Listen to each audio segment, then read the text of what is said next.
Now, let's talk catalysts.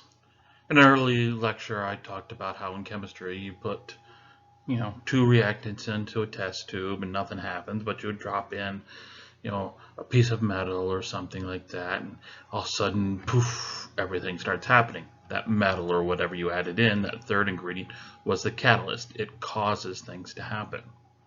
Well, in biology, we have the same thing. We also have catalysts. Our catalysts, though, are going to be in the form of proteins, specifically enzymes.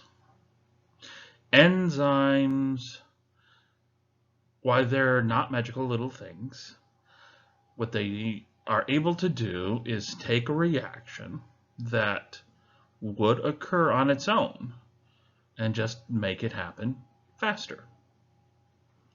So what am I talking about here when I say happens faster? Well, say you took sucrose, bunch of sucrose, you dumped it into water. Sucrose, being a disaccharide, remember, two sugars, would break down into glucose and fructose all on its own as soon as it hit the water.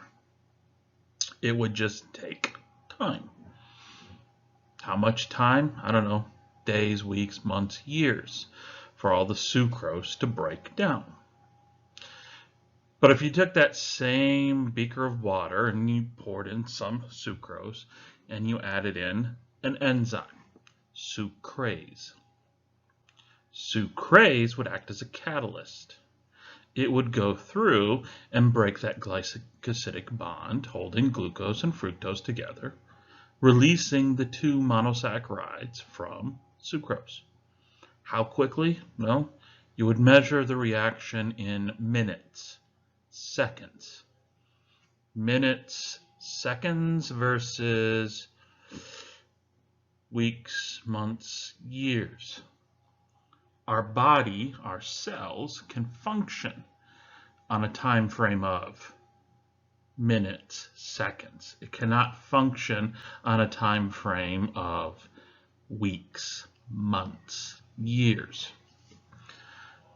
So, enzymes will take a reaction that would occur on its own and just make it happen sooner, faster, less waste.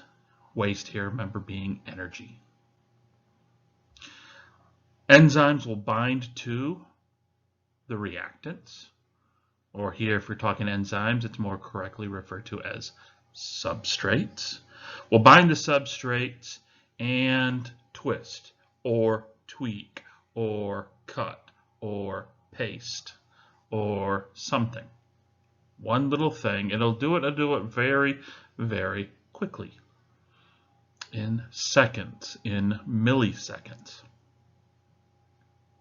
How can an enzyme take the substrate and turn it into product in seconds, in milliseconds? Well, it does so by lowering the activation energy. Remember, the activation energy, as we see here,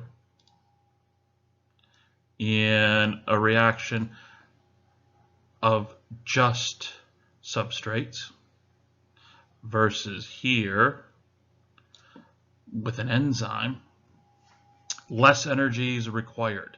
Remember that -7 kilocalories, that delta G of -7 we talked about in the last lecture? Here's the energy coming into the play.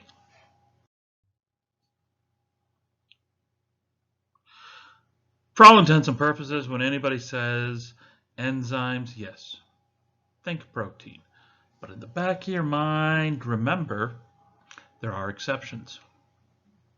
We call these ribozymes. Think like your ribosomes, okay? Mostly composed of RNA with some proteins there, but the RNA portion does the work. It acts as a catalyst. So what we see here is that, when you look at the figure right here, an enzyme will take its substrate or substrates, anything that can bind directly into its active site. You see the active site right here. The active site matches the shape of substrates. Nothing else has that specific shape, so nothing else can be acted upon by this enzyme. Enzyme will interact with the substrate. It interacts at a site known as the active site. Active site basically is where all the work happens. The rest of the enzyme you see there outside of the active site is just to hold the shape of the active site. In the active site, a cut, a paste, a twist, or a tweak. That's what you're going to see happen. The substrate will then become a product or products, which are then released by the enzyme. 4 ways this occurs. 4 ways the active site functions. And yes, you need to know all 4. Okay? So be prepared. This will be on a test. Orient the substrates correctly. 2 substrates have to be in the right orientation. Wrong orientation, they can't react. So the enzyme, via the active site, will grab them and push them together in the right orientation. To separate 2 things to separate a substrate into 2 products or rearrange bonds, first it has to bend the bonds, stretch them. Bend them, stretch them, strain them so that they will break. Or sometimes the environment just has to be acidic. The environment has to be basic. The environment has to be with water, without water.